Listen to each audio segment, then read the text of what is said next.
Hello नमस्कार, आप सभी साथियों का एक बार पुनः इस एक और न्यू वीडियो में स्वागत है।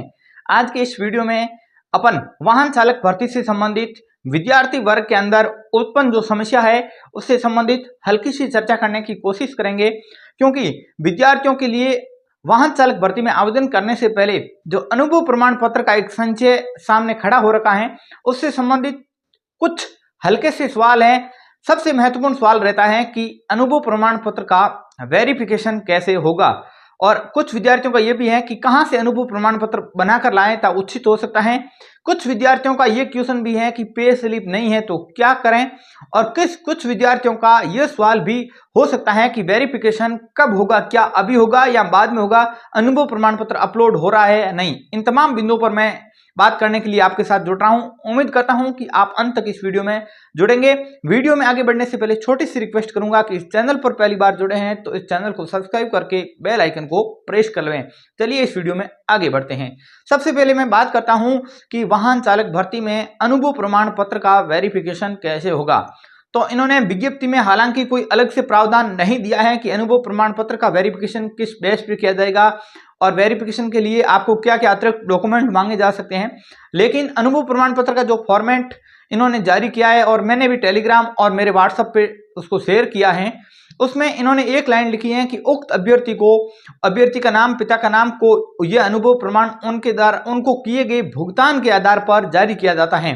तो इसका मतलब ये हो सकता है कि वहां से आपको पेमेंट प्रूफ मांगा जा सकता है, लेकिन कहीं ना कहीं अधीनस्थ बोर्ड के अध्यक्ष साहब ने भी इस बात को स्वीकार किया है कि मैं मानता हूं कि कुछ ऐसी संस्थाएं हैं जो ड्राइवर को न तो पे स्लिप देती हैं, ना कोई उनका पीएफ अकाउंट है, ना उनको कोई चेक से पेमेंट करती हैं, पर यह विभाग के ऊपर डिपेंड करता है। तो जहां तक मेरा मानना है कि इसमें वेरिफिकेशन किस बेस पे हो सकता है, आपका जब अंतिम चयन हो जाएगा, अंतिम चयन का मतलब जब आप एग्जाम के बाद, ट्रेड टेस्ट के बाद, फाइनल डॉक्यूमेंट वेरिफिकेशन के टाइम आपको डॉक्यूमेंट वेरिफिकेशन के लिए बुलाया जाएगा, तो वहां से आपको मूल ओरिजिनल जो अनुभव प्रमाण पत्र आपने बनाकर लाए हैं वो वहां पर आपको लेकर जाना होगा, और वहां से वो डिटेल अनुभव प्रमाण पत्र से लेकर के, हो सकता है किसी संस्था से बनाया है तो यहाँ उसमें आरटी क्रमांक है या आपका जो भी विद्यालय का क्रमांक मान्यता कोड है वो एक बार संस्था से वेरिफिकेशन करेंगे पोर्टल से, और उसके बाद जो उसमें ईमेल आईडी दी गई है उस ईमेल आईडी के मार्फत जिस संस्थान से, जिस फर्म से आपने बनाया है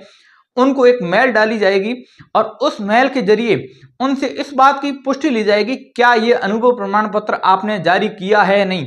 इनका मेन जो मुख्य उद्देश्य मुझे लग रहा है ये हो सकता है कि पहली बात तो संस्था रजिस्टर्ड होना चाहिए। संस्था रजिस्टर्ड कैसे है या नहीं इसका पता वो पोर्टल के माध्यम से कर सकते हैं, क्योंकि उनके मान्यता क्रमांक, रजिस्ट्रेशन क्रमांक है। और दूसरी, क्या जो संस्था रजिस्टर्ड है, जिस संस्था के नाम से अनुभव प्रमाण पत्र बना है, क्या उसी संस्था ने जारी किया है या कोई फर्जी मुहर वगैरह बनवा कर लेकर आया है, तो उसके लिए विद्यालय से भी कंफर्म लिया जाएगा या कोई फर्म है, कंपनी, यहाँ से कंफर्म। और दूसरी बात जो रहेगा, उनका पोर्टल से भी उनको चेकआउट किया जा सकता है। तो मेरे हिसाब से ये दो मुख्य पॉइंट हो सकते हैं वेरिफिकेशन को कैसे करेंगे उसके लिए। और वेरिफिकेशन कब होगा तो मैंने बता दिया है कि डॉक्यूमेंट वेरिफिकेशन के बाद ही होगा, पहले अनुभव प्रमाण पत्र का कोई वेरिफिकेशन नहीं होने वाला है। दूसरा, विद्यार्थियों का है कि क्या अनुभव प्रमाण पत्र की बाध्यता को हटाया जा सकता है। ये देखो न्यूज़पेपर में भी न्यूज आई थी, लेकिन अभी इस बात को लेकर कोई कंफर्मेशन नहीं हुआ है। आप अपना आवेदन निश्चित रूप से कर दें, क्योंकि आवेदन की अंतिम तिथि बहुत नजदीक है, और भविष्य में इसमें कुछ संशोधन किया जाता है तो वो आपके लिए एक बेनिफिशियल हो सकता है, क्योंकि आपकी अनुभव प्रमाण पत्र की बाध्यता को हटाया जाता है तो भी आपके लिए एक प्लस पॉइंट रहता है। उसके बाद अनुभव कहां से लाएं तो उचित रहेगा। जहां तक मेरा मानना है, अगर कोई विद्यालय से आप इसको लेकर आते हैं तो ऑल द बेस्ट हो सकता है, क्योंकि स्कूल में अक्सर लाइट मोटर व्हीकल और हैवी दोनों प्रकार के होते हैं, तो वहां से थोड़ा इजी रहता है और उनका वेरिफिकेशन भी थोड़ा जल्दी हो सकता है, क्योंकि शिक्षा विभाग में मान्यता कोड से सीधा पोर्टल से कुछ चेकआउट किया जा सकता है, या आप कोई हॉस्पिटल वगैरह है वहां से लेकर आ सकते हैं तो भी उनका भी वेरिफिकेशन जल्दी हो सकता है। बाकी उसमें तो कंपनी, फर्म वगैरह, उपकरण वगैरह सारे दिए हुए हैं। और पे स्लिप नहीं है तो क्या करें। अब पे स्लिप नहीं है तो ये आप एक की समस्या नहीं है, ये राजस्थान के साथ साथ वो जो इस भर्ती में आवेदन कर रहे हैं उन तमाम विद्यार्थियों की समस्या हो सकती है, क्योंकि वेरिफिकेशन के टाइम पे स्लिप है या नहीं ये मुझे लग रहा है जहां तक इसका कोई मुख्य उद्देश्य, मेन मुद्दा नहीं रहने वाला है। वेरिफिकेशन मैंने जो बताया है उसी आधार पर हो सकता है। अगर आपके पास पे स्लिप नहीं है तो भी आप आवेदन कर सकते हैं। लेकिन ये मैं नहीं कह रहा हूं कि आप आवेदन करें ही करें, यात्रा अपने जोखिम पर ही करें। मैं केवल आपको सुझाव दे सकता हूं, बाकी आपका निर्णय है, आपको देखना है। उम्मीद करता हूं सारे डाउट निश्चित रूप से क्लियर हो गए हैं। तो वीडियो को लाइक, शेयर और चैनल को सब्सक्राइब करें। और बाकी एजुकेशन से जुड़ी हर एक अपडेट के लिए डिस्क्रिप्शन में एक टेलीग्राम का लिंक दिया गया है, उस चैनल को ज्वाइन कर लें। और ऊपर नीचे एक स्क्रीन पर पट्टी चल रही है, उसमें एक व्हाट्सएप नंबर दिया है, उस पर मैसेज करके भी आप अनुभव प्रमाण पत्र का फॉर्मेट मेरे से प्राप्त करते हैं।